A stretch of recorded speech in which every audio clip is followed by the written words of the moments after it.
Before we start, just a quick reminder to hit that subscribe button. Only 2% are subscribed. At 1,000 subscribers, I'll be posting a special video. The school guard blocked me with one arm. Someone had Luca already. I cut past the clipboard and the confused nods. Down the hall, a red jacket pulled his wrist hard. His backpack dragged low and he stumbled once. He saw me and mouthed help, no sound. I'm Danielle, 38, and I knew her grip. Mara turned half a step, chin high, eyes steady. She flashed a printed note like a magic pass. Temporary release to Aunt, signed by nobody I knew. I tore the page in half and kept moving. Let go, my voice came out tight and thin. Luca leaned toward me and sucked air slowly. Mara lifted her phone and angled the camera up. Smile for court, she said, lips barely moving. The guard finally reached us, breath loud and late. Office now, he pointed with 2 fingers, no hesitation. We marched in a knot, Luca in the middle. Mara kept the phone rolling, screen glowing like bait. She spoke into it about kidnapping and broken homes. The secretary froze when she heard that word. I locked my body between them, one step left. Luca pressed against my side and looked down. Mara's hand hovered near him, nails bright and still. She wanted to flinch on video, something sharp. I gave her nothing but my shoulder and silence. The principal entered fast, tie crooked from running. Everyone sit, he shut the door with a click. Mara sat without looking away from the lens. I stood because sitting felt like surrender today. Luca kept standing with me, knees knocking lightly. Mara slid a new folder across the desk, different trick. Inside lay a notarized letter with a wrong address. The signature used my first name with a wrong curl. She watched me read, daring me to blink. The principal cleared his throat and reached for it. Police or parents first, he asked, eyes on me. Call both, I said, heat rising but held. Mara smirked and set her phone on the desk. Live comments ticked up like a countdown clock. Luca read them and swallowed hard. The officer arrived fast, badge flashed, voice even. He asked for IDs and looked at the letter. Forgery, I said, and kept my hands open. Mara lifted a brow and tapped the phone twice. Public thinks otherwise, she whispered, very pleased. The officer turned off the live with one thumb. He warned her once and pocketed the phone gently. Custody proof, he said to me, not unkind. I opened my wallet and slid over the guardianship card. His eyes flicked to Luca, then back to me. He nodded once and asked Mara to step out. She stood slowly and smoothed her jacket down. At the door she leaned in close to Luca. Pack tonight, I'm coming, she breathed, almost sing-song. The officer blocked her path with a mild wall. The principal exhaled and rubbed his forehead twice. He told me to wait while he checked records. I watched Luca's hands shake and then steady. I touched his shoulder and felt the tremor fade. He nodded without looking up, brave but rattled. The secretary slid 2 bottles of water our way. Luca didn't touch his until I cracked mine. We drank like athletes after a hard quarter. The officer stood by the door like a statue. Mara's shadow passed the frosted glass once. The principal returned with printouts and a careful face. Emergency contact is you only, he said clearly. He placed the file where the officer could see. The room settled, but not for long. Mara's voice carried through the hall like a siren. The officer stepped outside with her and closed it. Their words came muffled, then sharp, then muffled again. Luca watched the handle like it might flip. I breathed slow and counted the beats between shouts. Something heavy was coming through that door soon. The door opened and the officer looked tired already. Mediation center today, he said, eyes on both. Mara smiled like she had predicted that exact turn. We'll stream the truth later, she muttered, almost sweet. All I heard was later and felt the trap. We walked out together, but not together at all. Luca stayed on my left and kept his hood up. Mara filmed our backs until the officer warned her again. She whispered to the phone and gave a thumbs up. I felt followers gathering like weather. At the car, Luca stopped and gripped the handle. Are we safe, he asked, voice barely there. Yes, for this hour, I said, and meant it. He nodded, then checked the mirrors for red jackets. He climbed in, jaw set for the next round. The officer leaned through my window and spoke low. She has a lawyer downtown, expect papers before sunset. He paused like he wanted to add one kindness. Keep everything documented, he said, almost apologetic. He walked away and left the warning behind. I started the engine and rolled toward the exit. Mara waved from the curb like a hostess. Her phone light blinked as if counting down. She mouthed "see you soon" and blew a kiss. Luca stared straight ahead and didn't blink. Halfway home, my phone vibrated 3 times fast. Unknown number sent a location pin. The courthouse. A second text promised an audience and headlines. The third carried a short clip from the office. My face filled the frame, silent and cornered. Luca watched the clip and closed his eyes. "Do we run?" he asked, voice flat and tired. "Not yet," I said, hands steady on the wheel. We needed proof that didn't speak in edits. We needed witnesses who would stay. At the light, I remembered one appointment tomorrow. The pediatrician owed us a signed note about school. Attendance records would punch holes in her narrative fast. I felt a plan form, small but sharp. Mara didn't know about that folder yet. We parked 2 streets away from our building, small precaution. Luca carried nothing visible and kept pace close. A neighbor opened the gate and raised a brow. He glanced past us like he sensed a storm coming. I felt it too, and we slipped inside quick. On the stairs, Luca stopped and pointed to the landing. A white envelope sat square under our door. No stamp, just my name in neat block letters. He looked up at me and waited for courage. I reached down and felt the paper shake. I slid the letter free and felt Luca's breath on my elbow. Inside, one sheet, thick, stamped and short. "Return the boy by midnight, or we publish the clinic footage." My name sat alone on the last line like a threat. Luca waited for me to breathe first, and I stalled. "Inside," I whispered, and he moved without a sound. I locked the door and set the page on the counter. He watched my hands like they carried detonators. "Do we call someone?" he asked, voice steady enough. "We call 3 someones," I said, already dialing. "The school officer first, because he'd warned us earlier." Voicemail picked up and I left a precise timestamp. "Extortion attempt at our door, we're safe for now." I hung up and opened the second drawer. The home folder wasn't there and my stomach tightened.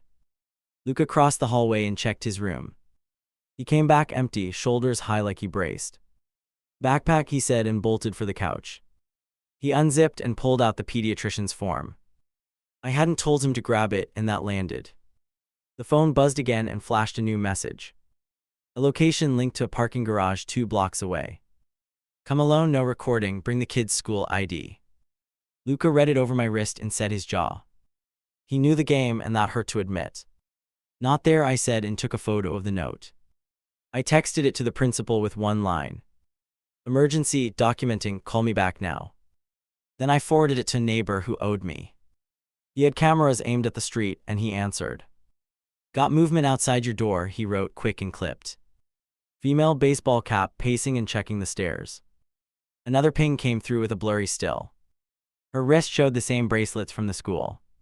She waited like a hunter who knew our habits. I shut every interior light and pointed to the table.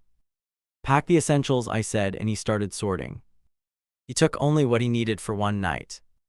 No toys, no extras, just the binder and charger. He moved like we had rehearsed this exact drill. Footsteps climbed, then paused, then climbed again. Knuckles rapped once, not loud, too confident. "Delivery for Daniel," floated through the door like bait. Luca looked at me and raised 2 fingers. We counted down to silence and held it. A whisper leaked in the hallway, 2 people this time. Metal scraped softly, then stopped when a door opened below. Someone coughed and the voices drifted down the stairs. I checked the peephole and saw only emptiness. They'd left something new on the welcome mat. I cracked the door an inch and snagged the package. Inside sat a cheap phone already powered on. A message blinked on the screen with a timer. 2 minutes left before automatic upload to everywhere. "Pick up," the message said, and the clock ticked. I tapped accept and held the device away from my ear. Her breath filled the speaker fast, then slowed.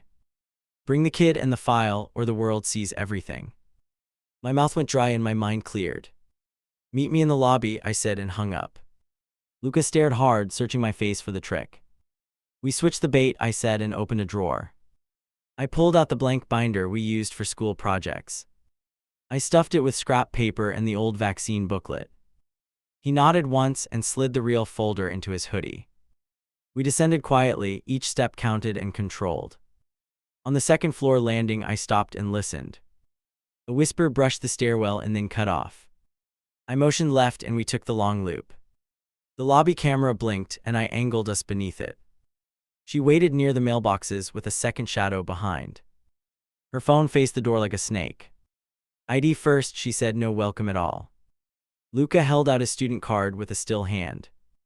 I kept my eyes on the second figure's pockets. Folder, she said, and reached W. Without looking at me. I handed over the decoy and watched her skim. She flipped once and gave a small satisfied nod. The shadow leaned in and tried to peek deeper. I felt the moment when they thought they'd won. Now you, I said, and extended my palm. She blinked like I'd misread the rules entirely. The video, I added, and kept my voice flat. She tapped her screen twice and a thumbnail appeared. The shadow's foot nudged her ankle, impatient and sharp. Delete it now or we end this in front of witnesses. Our neighbor stepped from the elevator with a laundry cart. He pretended to struggle and blocked their path in place. The lobby camera pointed straight at all of us. I lifted my own phone and started a live record. She froze when she saw herself on my screen. Her gaze darted to the ceiling lens and then back. Fine, she hissed and opened her cloud folder. She hovered over the clip but didn't press. I waited without blinking and the shadow shifted. Luca spoke before I could. Trash it everywhere and empty the trash, he said. His voice carried across the lobby and didn't shake. She sneered but followed the steps one by one. I watched the progress bar crawl like a test of nerve. A new notification chimed from the burner phone. Upload cancelled due to account permission change. Another ping followed with a fresh threat link. They had backups, of course they had backups everywhere. I felt the small victory dissolve in my mouth. The elevator doors opened again and the officer stepped out. He had 2 uniforms behind him and a clipboard. Hands visible, he instructed, calm and precise. The shadow lifted both palms and bit a smile. She hugged the fake binder like it mattered. Who owns that phone? The officer asked, eyes on mine. Not me, I answered, and he nodded once. He took it with gloved fingers and scanned the screen. Unregistered device tied to a broadcast account, he said. He powered it down and slid it into a bag. Everyone upstairs, he ordered and pointed to the camera. We'll talk where the recording is continuous. We moved as a group toward the stairwell door. Luca stayed inside my arc and matched my step. The shadow muttered something that sounded like midnight. Back in the apartment, the officer asked for the letter. I placed it on the table where he could see. He studied the stamp and photographed the seal. One uniform documented the package and the burner. The other walked the hallway and checked for watchers. Here's the deal, the officer said, eyes steady. Courthouse wants both parties at 7 tomorrow. He handed me a slip with the time highlighted. Temporary orders to be reviewed by a judge. My pulse quickened because this brought a real arena. The neighbor texted a final image while we spoke. A still of the woman outside our door earlier. Bracelets matched, cap matched, shoes wrong. There were 2 women playing one role tonight. That meant at least one more move before dawn. I thanked the officer and asked for a patrol pass. He wrote it up and clipped it under our peephole. If they show again, call and say red flag, he said. He paused like he wanted to add a warning. Expect noise online by midnight, he added, then left. Silence pressed in and I finally exhaled. Luca set the real folder on the counter and stared. We don't sleep yet, I said and poured 2 glasses. We drank water like fuel and not comfort. I pulled my laptop closer and opened a new file. We listed witnesses we could reach before morning. Coach, counselor, family friend who knew the early years. I typed numbers and notes while Luca paced small circles. He wanted to help and needed a job now. I gave him the task that would change everything. Call the clinic and request your discharge summary, I said. Ask for immediate pickup and use your full name. He nodded hard and dialed with practiced confidence. He kept it short, polite, and firm. They promised to pack it ready within the hour. We grabbed our jackets and headed for the door. I tucked the patrol pass into my pocket for quick flashing. The hallway felt longer than before, and I let that pass. We took the stairs 2 at a time without speaking.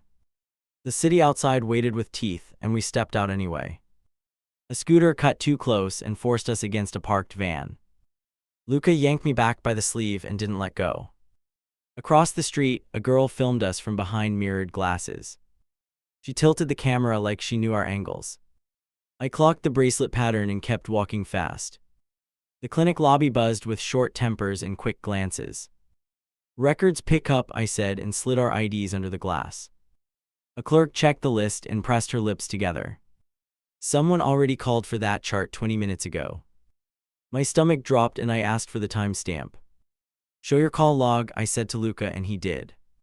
The clerk compared and frowned like a puzzle clicked. "Different. Number, same name, request, same birthday." She leaned closer and lowered her voice to a whisper. "Supervisor review required, 5 minutes." She tapped a bell twice. We stepped aside and waited against the wall. The scooter girl appeared again near the vending machines. She never looked at us, only at her screen. Luca shifted, then stilled, then pointed with his chin. Her case flashed a sticker that matched Mara's posts. "Not alone," Luca murmured, eyes on the hallway door. 2 boys in caps lingered by the elevators. They laughed too loud, then quieted when I stared. The clerk returned with a white envelope and an escort. "Sign here, we'll walk you out the back." We moved down a service corridor that smelled like bleach. The escort kept a steady pace and didn't chat. He glanced at the corners like he'd done this before. Halfway along, the fire door had swung open. The girl with the mirrored glasses waited with her camera up. "Stop right there," the escort barked, palm raised. She didn't flinch, she just hit go live.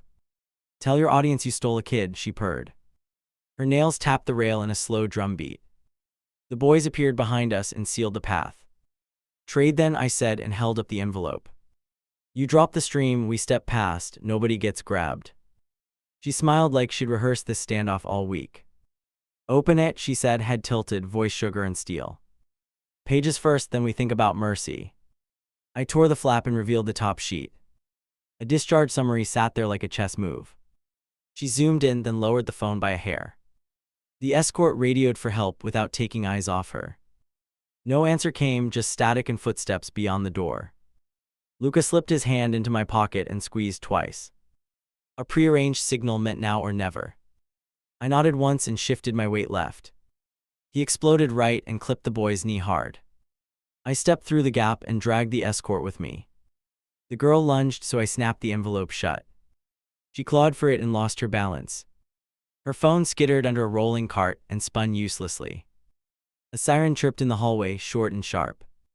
The boys scattered like pigeons kicked from crumbs. We ran the last stretch and burst onto a loading dock. A delivery driver cursed and threw us both a dirty look. The escort shoved a gate aside and waved us through. "Go left up the ramp, security will stall them." We sprinted until my chest burned and Luca laughed breathlessly. At the corner, my phone lit up with 10 alerts. A new account posted our clinic arrival with captions. Comments piled up like concrete blocks set to dry. Luca grabbed my wrist and dragged me into a copy shop. We needed a second to get ahead of their feed. "Scan everything," I asked the clerk, voice low and even. He raised an eyebrow and started the machine anyway. Luca watched the sidewalk through the glass and counted scooters. I checked the report for hidden landmines or traps. There it was, a line that changed the whole fight. Mother requests limited information disclosed to relatives. Request denied by social worker due to documented neglect. A signature from last month confirmed the denial. A staff name sat under it like a loaded switch. Luca read it and looked like he could breathe again. The door chimed and the girl walked in with a grin. No glasses now, just a steady walk and bare face. "Nice sprint," she said, hands loose, eyes bright. The clerk reached for the phone on his counter. "Relax, I'm not here for that packet." She pulled a folded paper from her jacket slowly. "Cease and desist," she announced like a TV anchor. "Stop posting my mother's name or we escalate." I blinked at the word mother and felt the shift. "You're her kid," I said, and she didn't deny it. Luca angled his body between us and kept silent. The girl glanced at him and softened for a second. "You're not the target," she said, barely above a breath. "Adults using kids for leverage is disgusting." Her tone cracked on the last word like a warning. "What do you want?" I asked and cut the distance. "Clarity," she answered and slid the paper across. Included was a court notice with a fresh stamp. Hearing time moved up to noon with a new judge. Someone had pulled strings fast and without shame. Who pushed this? I asked, pulse up again. She tapped the cease and desist with one finger. Not me, I only screenshot the mess, she shrugged. Mom swims, I collect the waves. The clerk cleared his throat and handed me the scans. I packed the copies and left the original in my jacket. The girl watched like she was gauging exits. You planning another ambush? I asked and kept it flat. Not today, tomorrow has better angles, she whispered. Then she flicked a card onto the counter and walked out. Luca flipped the card with his nail and frowned. It held a handle printed in block letters. Direct messages open for truth only. No emoji. No threats, proof or nothing. I tucked it away because we might need her later. We stepped outside and spotted the scooter crew regrouping. They checked their screens and pointed toward the transit stop. I steered us down a side street without looking back. My phone hummed with a call from the officer. Stay visible, we're tracking them, his voice cut through. Clinic gave us gold, I said and kept moving. Good, bring it straight to me, he replied. Also, heads up, the petition added a new name. He paused long enough to make my throat tighten. Mara's daughter is now a party to the case. I hit the brakes so hard Luca bumped into me. The scooter girl from before zipped past and smirked. My mind ran the angles and saw 2 doors closing. If the daughter entered, the narrative changed overnight. If she flipped, the house came down on them. We need a witness outside our circle, I said. Luca snapped his fingers and typed fast on his phone. He messaged coach for a statement before noon. 3 dots appeared, then a firm yes. Meet at the field in an hour, the reply read. We cut through a market and bought a paper map. No digital trail for this part of the route. Luca traced a path that dodged cameras we knew. He connected alleys like he built them himself. I realized he had been learning from every chase. A man in a postal jacket waved us over near the corner. He held a large envelope tucked close to his chest. Delivery for Daniel, he announced with a little smirk. He angled the label away and waited for confirmation. I shook my head and let him stew. He tried again with a softer tone and 1 step closer. Luca snapped a photo of the badge and zoomed in.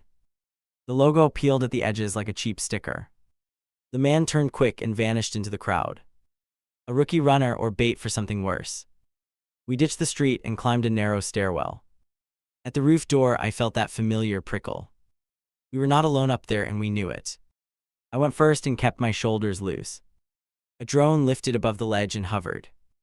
It dipped once as if nodding, then circled for a shot.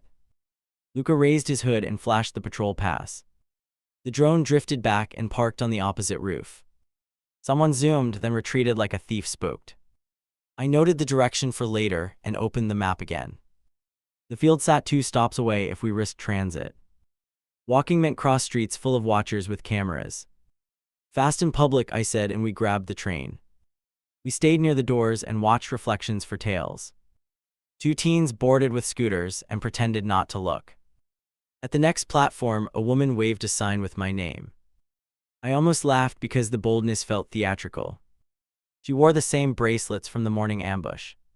She cupped a hand around her mouth and shouted. Daniel hates mothers, she crowed, and phones rose like periscopes. Luca squeezed my wrist and focused on the exit. 2 stops, hold your breath, he whispered. I scanned the car for anyone with real authority. No uniforms, no ally, only screens and open mouths. We braced as the train slowed and the crowd leaned in. Doors opened and the teens slid out in a practiced arc. The bracelet woman tried to block with a clumsy step. Luca slipped under her elbow and I sealed the lane. We burst onto the platform and flowed with commuters. Behind us, her chance stumbled and then regained speed. On the escalator, a hand brushed my pocket and missed. I caught a wrist and twisted gently but decisively. The thief hissed and dropped a small recorder. I kicked it down the steps and kept moving. Luca laughed once and then straightened his face. We reached the field early and found coach near the gate. He greeted Luca with a quick shoulder bump and a nod. 30 seconds on camera, then I'm late for practice. He pulled out his phone and recorded a clean statement. Attendance, grades, character, no fluff, just facts. I stored the clip in 3 places and sent one to the officer. He acknowledged with a thumbs up and a short line. Proceed to precinct for notarized affidavits and evidence log. We started toward the street when my screen flashed again. A live stream popped up from the girl with mirrored glasses. She stood outside a courthouse with a hard smile. "Watch this space at noon," she announced to thousands. "We're adding someone who actually cares about the boy." She lifted a document with the seal facing the lens. The caption read simple and devastating: "Motion for guardianship by daughter." Luca looked at me and I watched his jaw settle. He didn't ask the question because we both knew it. I pressed my palm to the back of his neck. We turned as one toward the precinct and lengthened our stride. Tomorrow had shifted under our feet and we had minutes to adapt. The precinct doors slid apart and a metal detector screamed at my belt. A sergeant raised a palm and motioned us to empty pockets.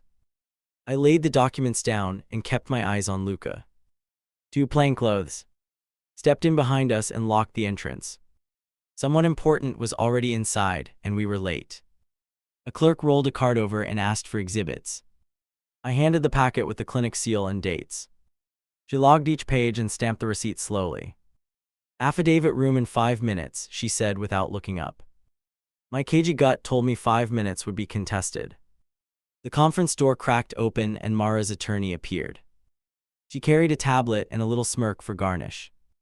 "Interim guardianship hearing moved to 11, she announced crisply. She pointed at the hallway clock like it indicted me. Luca tightened his hood and watched her hands. "Add me to the witness list," I said straight and loud. The clerk nodded and slid a form toward my side. The attorney scanned Luca like he was inventory. "That won't be necessary if you consent to transfer," she purred. My jaw clenched and stayed silent for 1 beat longer. An officer waved us through to a window with glass. "State your relationship and swear accuracy," he recited, bored but alert.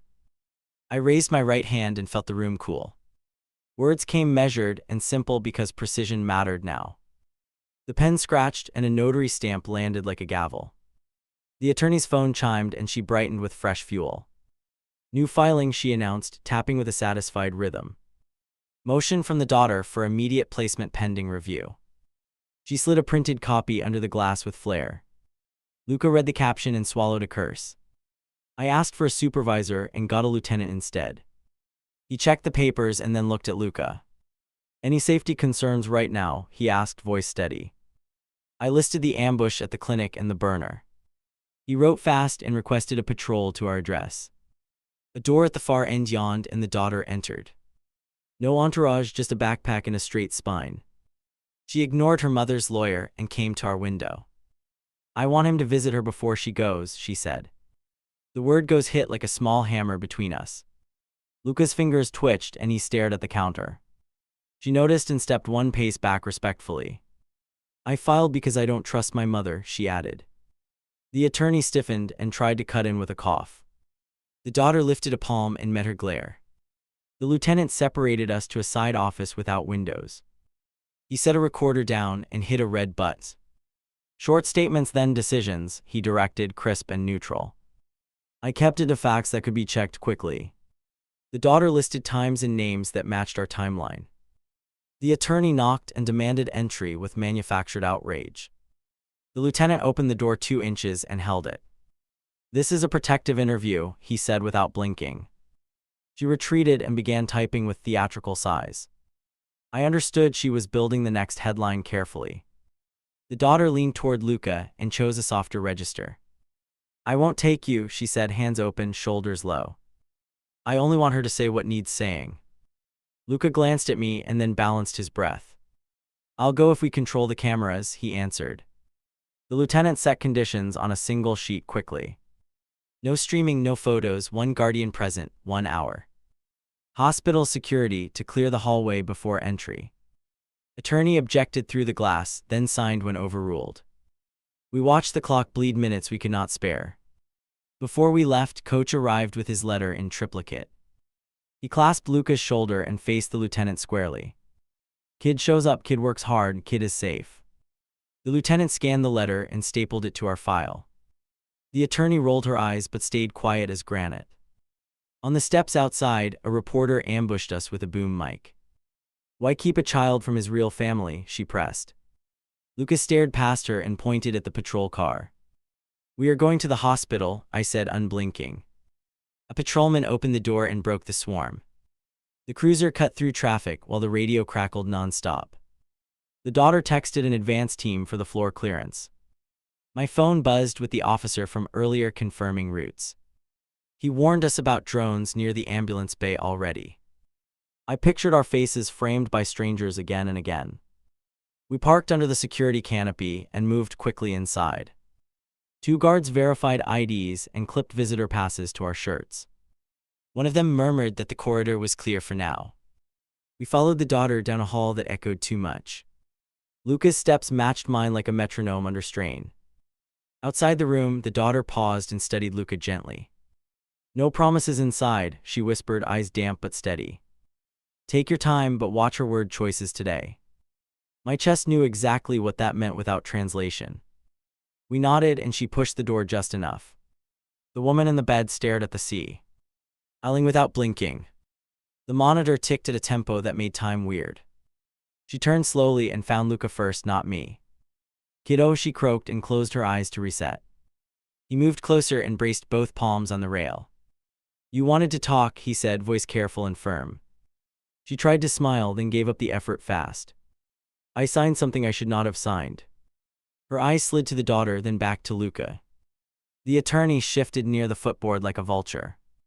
Name it, I said, and kept my stance wide. She swallowed and stared at the ceiling again for strength. I named a father who isn't a father, she admitted. The daughter pressed her lips together and gripped the chair. The attorney started to object and then thought better. A nurse stepped in to adjust cords and looked apologetic. Time shortened again and the daughter checked the clock. Say it clean, she urged, fingers drumming on her knee. The woman nodded and pulled in a thin breath. I lied to avoid a man who scared me. The rail felt hot under Luca's hands and he didn't move. I could hear the hallway outside picking up traffic. The attorney whispered about relevance and future testing. The daughter snapped her fingers and the attorney shut up. Everyone understood the stakes had just pivoted hard. The woman reached toward Luca and missed by inches. He bridged the gap and let her touch his wrist. I wasn't built for this job, she confessed, raw and flat. I ran from it, then I pretended I didn't. Her hand trembled like a compass with 2 norths. Footsteps gathered at the door and a guard blocked them. A lens pressed against the small window and then vanished. The daughter checked the time and lifted one finger. 2 minutes left, she whispered, throat tight but composed. Luca leaned in closer and didn't blink once. Do you want him safe? I asked, not kindly. Her eyes cut to mine and something old loosened. More than I wanted my own breath this morning. I believed that line because it cost her something. The attorney shifted weight and looked at the door again. Then withdraw your consent to this circus, I pushed. Put it in writing while you still can now. The daughter slid a form from her backpack like a blade. The woman signed shaky initials and then a full signature. The guard radioed the lieutenant that paperwork existed. The monitor trilled and the nurse reappeared with urgency. Time, she said, eyes soft but firm as brick. We stepped back and gave the medical team the lane. The daughter gathered the signed form like it weighed irons. I watched Luca's face search mine for the next move. We cleared the doorway and the attorney pounced immediately. Unauthenticated signature and compromised capacity, she hissed. The daughter lifted the page and pointed to the witness box. 2 staffers, 1 guard, all present, she replied coolly. The attorney's jaw worked like a machine missing a gear. Down the corridor, a deputy waited with fresh copies. He stamped one for us and another for the court. Judge wants you in chambers right afternoon, he said. He pocketed his pen and looked me straight in the eye. Bring the kid if you're comfortable, it could matter. We stepped into the elevator and let the doors close. Luca pressed his forehead to my shoulder and exhaled. Not relief, not yet, just the release before another sprint. The daughter watched the numbers climb and kept breathing slow.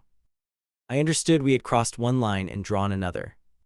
The deputy ushered us into chambers and shut the door firmly. The judge looked up once and pointed to the side table.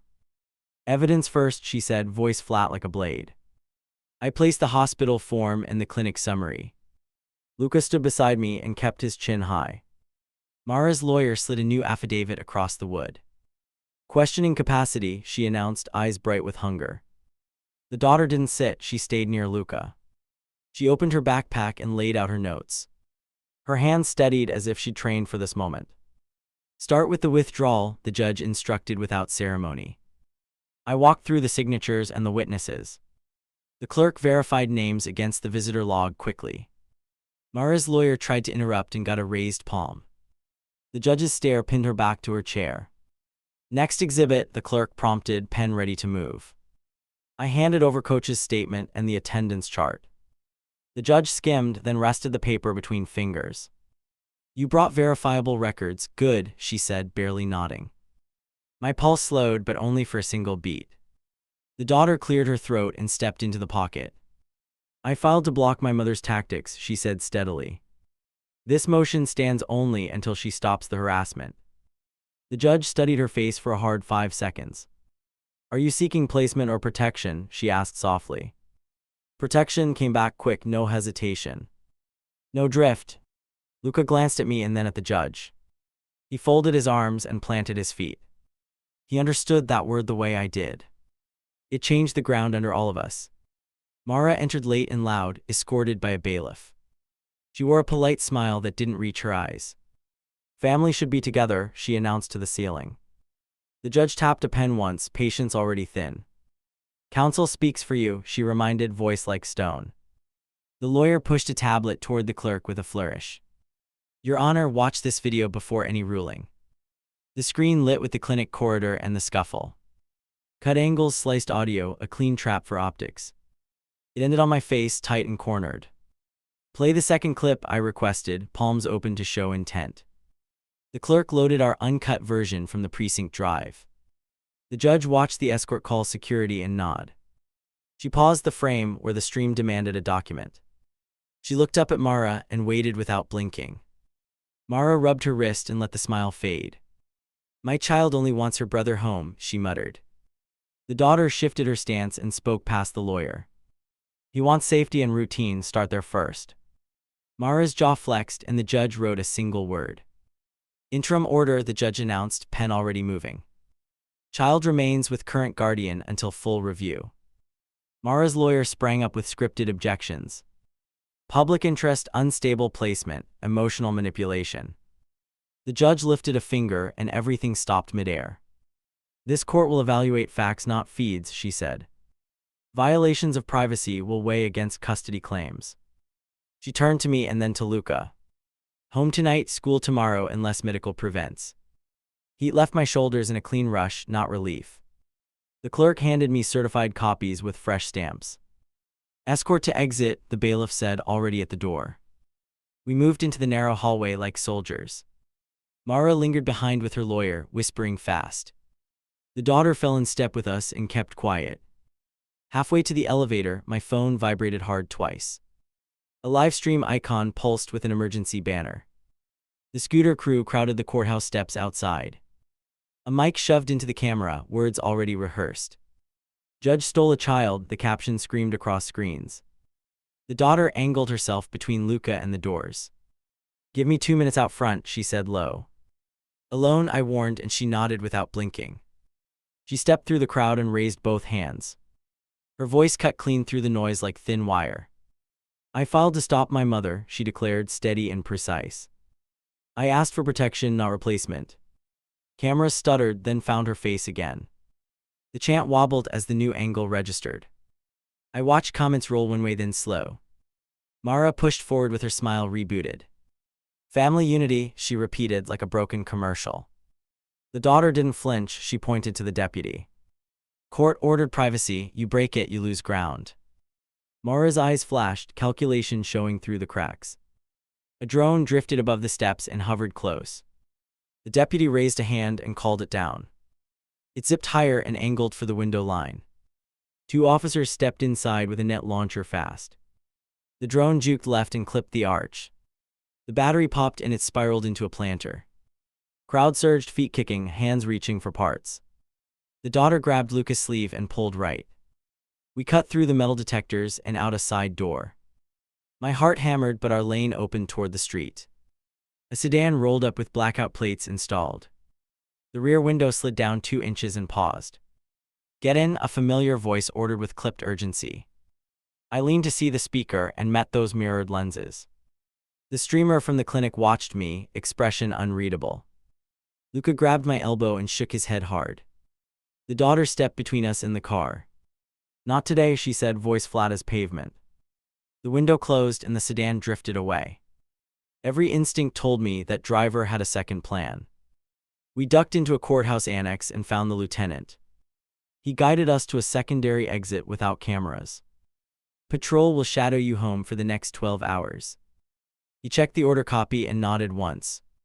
"Stay predictable tonight, unpredictable invites chaos."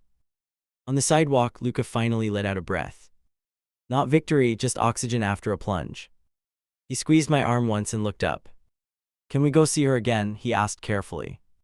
The daughter listened, and something in her softened. She checked her phone and winced at a new alert. "She's fading," she said, and didn't dress it up. We all knew what that meant without more words. The lieutenant caught our faces and read the choice. 5 minutes each, then straight home, he instructed. We rode behind the Pat. Roll car at a steady crawl. Ambulance bay lights flashed a warning we respected. Security waved us through on the pre-cleared list. We walked fast, not running, not dragging. Every step sounded like a countdown in my chest. Outside the room, the nurse lifted a palm gently. "She's lucid but exhausted," came in a low whisper. The daughter nodded and touched Luca's shoulder once. "Go," she urged, and he slipped inside alone. I stayed in the doorway and watched the monitor tick. He sat near the bed and held her fingers lightly. I couldn't hear the words, but I read his posture. He listened, he asked something, she nodded very slowly. He leaned in and pressed his forehead to her wrist. I looked away because some moments require witnesses and distance. When he emerged, his eyes were clear and fierce. He handed me a folded card with a number. "She wants you to call this man before morning." The daughter's gaze snapped to the card like a magnet. She recognized it and her mouth formed a silent no. We left in the patrol convoy and turned toward home. I kept the card between two fingers like it burned. Luca watched the rear view and tracked a motorbike tailing us. 2 blocks later, the bike peeled off to a side street. I memorized the license frame and tucked the card away. Back upstairs, the neighbor waited by the door with news. He pointed to a screen and played a muted clip. Mara on a stream, announcing a midnight rally outside our building. She promised a big reveal and a special guest. The daughter stared at the screen and went pale. "Who's the guest?" I asked, throat dry again. She closed her eyes and chose blunt over gentle. "She found the man on that card, he's coming." I flipped the lock and felt the whole apartment shrink.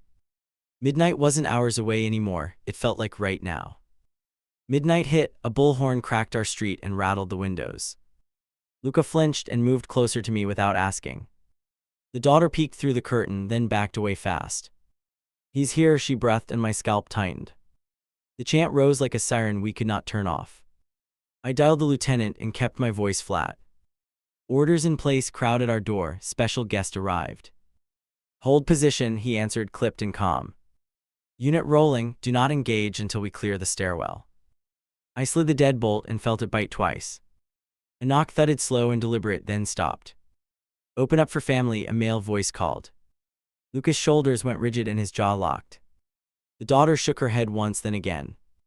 "Let me handle the first 30 seconds, she whispered. I cracked the chain and left the gap narrow. A broad face filled the space and studied me. "Cardman," I said so he knew I knew. He held up empty hands and smiled without teeth. "I want the boy to know me," he murmured. "Court says no entry," I replied, calm and direct. "Talk through the door or follow the officers outside." He glanced toward the stairwell and smirked like a challenge. "You think a door changes blood?" he asked softly. Luca stepped into view and killed the smirk. "Why now?" Luca asked, words clipped like cuts. The man leaned forward until the chain creaked. "I was kept out," he answered and flicked eyes sideways. The daughter crossed her arms and didn't blink once. "Prove you tried," she shot back and held the stare. Footsteps thundered up the stairs, radios popped with static. 2 uniforms slid past the neighbor and set a barrier. "Hallway interview only," one announced, voice firm and practiced. The man straightened and raised a palm like surrender. He looked at Luca, not me, and waited. "I won't choose a hallway," Luca said, chin steady. "My rules: 5 questions, no stories." The man nodded as if he expected worse. The daughter lifted her phone and opened a recorder. Documented, she said, and angled it for his face. Where were you at 5? Luca asked first. Out of state for work, he replied, eyes locked. Can you name my teacher from last year? Second blow. He blinked and came up empty, throat working hard. Third, do you know my favorite position on the team? He swallowed and guessed wrong, then tried to pivot. Fourth, Luca pressed, not giving space for spin. What do you want from me this week? A chance to listen, the man finally said, small and true. The daughter flicked her gaze to mine, surprised. I felt the rally's noise die a notch outside. Chance faltered as faces leaned toward our hallway. The lieutenant appeared behind the uniforms and assessed fast. Rapid in 1 minute, he warned, pen ready. I raised a finger to Luca for the last shot. Fifth, Luca said, voice clear and cold. If I say not now, will you stop the show? Silence pulled tight across the carpet like tape. The man looked at me, then at the daughter. He turned back to Luca and lifted his shoulders slowly. Yes, he said, and lowered his eyes to the floor. I end it now. I walk downstairs and end it. He nodded at the lieutenant and stepped back once. The daughter's mouth opened, then closed on whatever burned. I felt something unclench that I had kept braced. The lieutenant escorted him toward the stairs without cuffs. He paused on the landing and spoke down to the crowd. No reveal tonight, he announced, voice steady and tired. Go home, this is not your cliffhanger. Boos rolled up the stairwell, then scattered into grumbling. We shut the door and leaned against it together. Luca folded the card and slid it under the toaster. Not gone forever, he said, eyes clear and focused. Just not tonight, he breathed like a swimmer at the wall. I heard the choice inside his tone and respected it. The daughter rubbed her temples and stared at the floor. He's dangerous when cornered, she said without decoration. Tomorrow he'll try a cleaner script. I nodded because truth rarely travels alone. We needed a shield before sunrise, and we both knew it. I called the judge's clerk and left a tight message. Protective addendum requested due to rally and attempted contact. The lieutenant logged the incident and promised a written note. Luca watched the hallway camera feed on mute. An empty corridor blinked back at us like a dare. The daughter packed her backpack and hesitated at the threshold. If I stay, I'm bait, she whispered half to herself. If I leave, I can triangulate his next play. She looked at Luca and lifted a questioning eyebrow. He nodded once and she slipped into the stairwell. I poured water and set one glass in his hand. He sipped, then rested it on the counter edge. Tomorrow I want my routine back, he said evenly. School practice, home, no cameras. I matched his words with a plan I could execute. He headed to his room and closed the door gently. Outside, the crowd thinned to stray voices and shoes. My phone buzzed with one new text from unknown. You bought time, not peace, see you at dawn. I locked every latch and watched the night hold its breath.